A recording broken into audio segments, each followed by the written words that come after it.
रमेश एक छोटे शांत गांव में रहता था। गांव घाटियों में काफी अंदर बसा हुआ था, किसी भी बड़े शहर की भीड़ भाड़ से बहुत दूर। वहां रातें अक्सर बहुत अंधेरी होती थीं और शांत भी। रमेश अब बूढ़ा हो चुका था। उसने कई मॉनसून आते देखे थे, उसने कई सर्दियां गुजरते देखी थी। उसे अपने छोटे से गांव की गहरी शांति सच में पसंद थी। वो वहां हमेशा सेफ महसूस करता था। रात की जानी पहचानी आवाजें एक सुकून देती थी, जैसे झींगुरों का धीमा प्यारा संगीत। एक रात मगर कुछ बहुत अलग था। अपनी छोटी सी खिड़की से रमेश ने एक अजीब अनजानी लाइट देखी। वो यकीनन चांद की हल्की चमक नहीं थी, ना ही किसी दूर के तारे की टिमटिमाहट। यह अजीब सी लाइट दूर अजीब तरह से फ्लिकर कर रही थी। ऐसा लग रहा था कि वो सोते हुए खेतों के किनारे से आ रही है। वो एक हल्की धड़कती हुई चमक थी, एक बहुत ही अनयूजुअल कलर की। उसने अपनी पूरी जिंदगी में ऐसा कुछ पहले कभी नहीं देखा था। वो उसे ध्यान से देखता रहा। उसका बूढ़ा दिल अपनी नॉर्मल धड़कन से कुछ तेज धड़क रहा था। ये क्या हो सकता है, उसने सोचा। डर की एक हल्की सी लहर रमेश की रीढ़ में दौड़ गई। उसका गांव हमेशा इतना प्रिडिक्टेबल, इतना न बदलने वाला था। ये नई लाइट कुछ अलग लग रही थी। ये मिस्टीरियस और अनजान महसूस हो रही थी। उसने सोचा, कहीं ये कुछ डेंजरस तो नहीं? शायद गांव के कुछ बच्चे देर तक नई टॉर्च या लालटेन से खेल रहे होंगे। उसने खुद को समझाने की कोशिश की, लेकिन लाइट उसके लिए कुछ ज्यादा ही स्टेडी लग रही थी। वो कोई मामूली खिलौना होने के लिए कुछ ज्यादा ही दूसरी दुनिया की लग रही थी। उसकी नेचुरल क्यूरियोसिटी उमड़ने लगी, धीरे धीरे शुरू के डर को दूर करते हुए। वो जानता था कि उसे पता लगाना होगा। उसने मन बना लिया। उसने तय किया कि उसे बाहर जाकर इन्वेस्टिगेट करना ही होगा। वो अपनी चारपाई से बहुत धीरे से उठा। अचानक हिलने से उसकी बूढ़ी हड्डियों में थोड़ा दर्द हुआ। उसने अपना लकड़ी का दरवाजा बहुत सावधानी से खोला, कोशिश करते हुए कि कोई आवाज ना हो। रात की ठंडी और ताजी हवा उसके झुर्रियों वाले चेहरे पर लगी। उसने सावधानी से अपनी बाईं ओर झांका, फिर उसने ध्यान से अपनी दाईं ओर देखा। आसपास कोई नहीं था। पूरा गांव सोया हुआ था, सपनों में खोया हुआ। सिर्फ वो अजीब धड़कती हुई लाइट गहरे अंधेरे में अपना खामोश बुलावा भेज रही थी, उसे अनजाने की ओर खींच रही थी। उसने एक गहरी सांस ली। वो बाहर निकला। रमेश चुपचाप अंधेरे खेतों की तरफ चला। उसके नंगे पैर ठंडे धूल भरे रास्ते पर धीरे धीरे पड़ रहे थे। हर कदम के साथ वो मिस्टीरियस लाइट थोड़ी और तेज होती गई। ऐसा लग रहा था कि वो जंगली झाड़ियों के एक छोटे से झुंड से आ रही है। ये झाड़ियां पुराने बरगद के पेड़ के पास उगी थीं, जो गांव वालों के लिए एक लैंडमार्क था। उसने अपनी पतली कॉटन शॉल को अपने कंधों पर थोड़ा और कस लिया। ये कुछ तो रात की ठंडी हवा की वजह से था और कुछ बढ़ती हुई बेचैनी की वजह से। इस बेचैनी में एक अजीब सी एंटिसिपेशन भी मिली हुई थी। यहां तक कि हमेशा शोर मचाने वाले झींगुर भी अब बिल्कुल शांत हो गए थे। आखिरकार वो झाड़ियों के झुंड तक पहुंच गया। वो एक पल के लिए वहां खड़ा होकर सुनता रहा। फिर उसने सावधानी से घने पत्तों को हटाया। वहां अंधेरी नम जमीन पर एक पत्थर पड़ा था, लेकिन यह कोई ऑर्डिनरी पत्थर नहीं था। खेतों का कोई आम रॉक नहीं। वो एक हल्की, गर्म और इनवाइटिंग लाइट से चमक रहा था। लाइट धीरे धीरे धड़क रही थी, लगभग एक छोटे से सोते हुए दिल की तरह। वो इनक्रेडिबली ब्यूटीफुल था।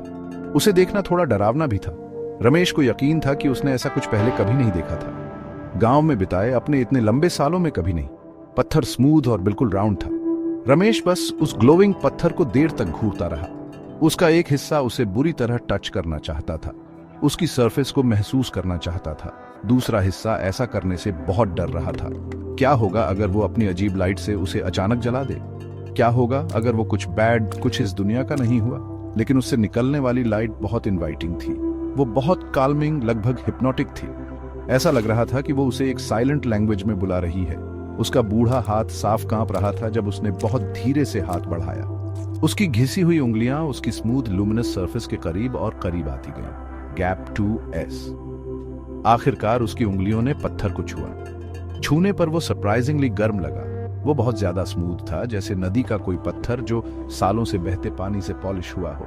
उसने उसे बिल्कुल नहीं जलाया, लेकिन जैसे ही उसकी स्किन ने पत्थर को छुआ, उसके आस पास की पूरी दुनिया एक पल में बदल गई। जाना पहचाना अंधेरा खेत, बचाने वाली झाड़ियां, ऊपर विशाल रात का आसमान, सब कुछ बस वैनिश हो गया। ये एक इनविजिबल दरवाजे से गुजरने जैसा था। उसने एक ऐसी जगह कदम रखा था जिसके बारे में वो कभी सपने में भी नहीं सोच सकता था। एक पल वो अपने गांव में था,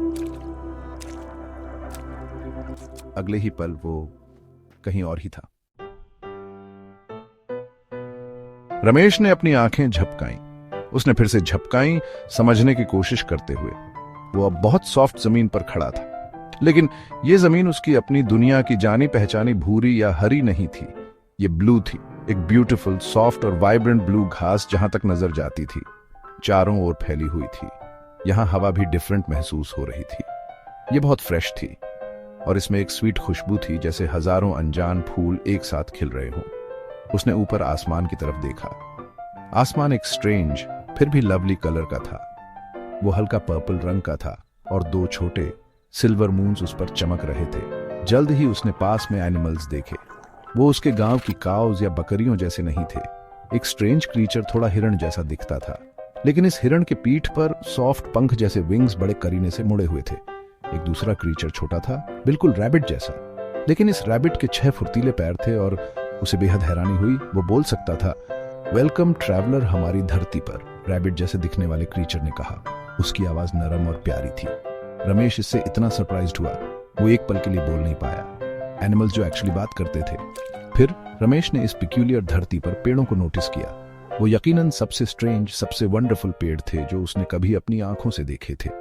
उनके लीव्स सिर्फ ग्रीन नहीं थे, वे सिल्वर और गोल्ड के रंगों से शिमर कर रहे थे। और पेड़ खुद जमीन से ऊपर नहीं उग रहे थे जैसा पेड़ों को उगना चाहिए। वे फ्लोटिंग थे, वे शांत हवा में बहुत धीरे से फ्लोट कर रहे थे। उनकी लंबी बाहर निकली हुई जड़ें उनके नीचे ग्रेसफुल हरे रिबन्स की तरह धीरे धीरे लहरा रही थी। ये सचमुच एक मैजिकल नजारा था। ये अजूबों से भरी एक वर्ल्ड थी जिसके बारे में उसने सोचा था कि वो सिर्फ पुरानी स्टोरी बुक्स और दादी नानी की कहानियों में होती है। इन स्ट्रेंज क्रीचर्स में से और भी ब्लू घास से निकलने लगे। वे सभी डिफरेंट शेप्स और साइजेस के थे, एक क्यूरियस कलेक्शन। कुछ बहुत टॉल और स्लेंडर थे, जिनकी स्किन अंदर की लाइट से शिमर करती हुई लग रही थी। दूसरे काफी स्मॉल और राउंड थे और वे आपस में धीमी म्यूजिकल टोन्स में एक्साइटेडली बातें कर रहे थे। उनमें से कोई भी रमेश को फ्राइटनिंग नहीं लगा। वे सभी बहुत जेंटल और उसके बारे में डीपली क्यूरियस लग रहे थे। वे धीरे धीरे बूढ़े रमेश के चारों ओर जमा हो गए। उनकी लार्ज लूमिनस आंखें एक सॉफ्ट वेलकमिंग लाइट से चौड़ी थीं। वे उसे बड़ी खुली इंटरेस्ट से देख रहे थे। लंबे शिमरिंग क्रीचर्स में से एक आगे बढ़ा। वो एक अलौकिक शालीनता के साथ बढ़ा। उसने रमेश से बात की। उसकी आवाज ऐसी लग रही थी जैसे धीमी हवा में बजती हुई नाजुक विंड चाइम्स हो। तुम चोजन वन हो, उसने कहा। उसकी आवाज थोड़ी गूंज रही थी। हम बहुत लंबे समय से तुम्हारा पेशेंटली इंतजार कर रहे थे। रमेश इन शब्दों से बुरी तरह कंफ्यूज्ड हो गया। चोजन वन, वो उनका क्या मतलब हो सकता है? वो तो अर्थ पर दूर एक छोटे से अनजान गांव का एक सिंपल बूढ़ा आदमी था। इस स्ट्रेंज, मैग्निफिसेंट और बिल्कुल एलियन जगह पर किसी भी इंपॉर्टेंट चीज के लिए उसे कैसे चुना जा सकता था? इससे पहले कि रमेश कुछ क्वेश्चंस पूछने के लिए अपने थॉट्स जमा कर पाता, उसके आसपास सब कुछ फेड होने लगा। वाइब्रेंट ब्लू घास, एस्टॉनिशिंग बोलने वाले एनिमल्स, मैजिकल फ्लोटिंग पेड़, जेंटल लाइट से भरे क्रीचर्स, वे सब धुंधले पड़ने लगे और डिसअपीयर होने लगे। ब्यूटीफुल दूसरी दुनिया की लाइट धीमी होने लगी। ऐसा लगा जैसे कोई वंडरफुल विविड सपना बहुत जल्दी खत्म हो रहा हो। उसे एक स्ट्रेंज, जबरदस्त पुलिंग सेंसेशन महसूस हुआ। ऐसा लगा जैसे उसे धीरे से लेकिन मजबूती से पीछे खींचा जा रहा हो, इस इनक्रेडिबल न्यू वर्ल्ड से दूर जिसे उसने अभी अभी डिस्कवर किया था। उसने अपना हाथ बढ़ाया, लेकिन पकड़ने के लिए कुछ भी सॉलिड नहीं था। सडनली एक छोटे से झटके के साथ रमेश ने खुद को अपने जाने पहचाने बेड पर पाया। वो तेजी से उठ बैठा, उसकी सांसें छोटी छोटी आ रही थीं, उसका दिल जोर जोर से उसकी पसलियों से टकरा रहा था। क्या ये सब बस एक बहुत विविड सपना था? ये इतना कंप्लीटली रियल लगा था।